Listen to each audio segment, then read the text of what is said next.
Welcome, everybody. The Market Update Desk, May 5th, also known by two other names, Cinco de Mayo and Revenge of the 5th for the Star Wars lovers there.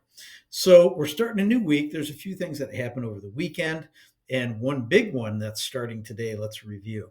So, on Friday, part of the sell off in bonds was attributed to Japan making comments that they could use the fact that they are the largest holder of US Treasuries as a negotiating tool when it comes to the trade talks that's going on. Bond market didn't like that at all. They since on Sunday backed off of that stance and said they would not plan to sell US Treasuries as a bargaining tool. So we had some whipsaws going on there. Today is a huge day for student loans. So federal student loans have been on hold actually since March of 20, and the government now can withhold payments like tax refunds, social security check benefits, and others to start to collect delinquent debt that's owed. So this is a huge change for student loan borrowers.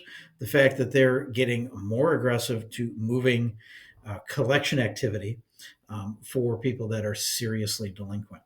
Now, of the 10 million borrowers that are past due, 5.3 million are in default already. Now, that means they are greater than 270 days delinquent, and they can start the garnishment process on them. More than 4 million are in the late stages of delinquency, meaning they're somewhere between 91 and 180 days past due. And they run the risk of going into default status into the future. Now, later this summer, the notices for wage garnishment will start to begin, after which employers will be instructed to withhold up to 15% of the wages to be um, redirected back to the Department of Education. Now, one study showed that nearly 10 million borrowers that are past due, that there's nearly 10 million borrowers past due. Roughly 65% of those are low income, which means if you're talking about that, you're showing less than 200% of the poverty line.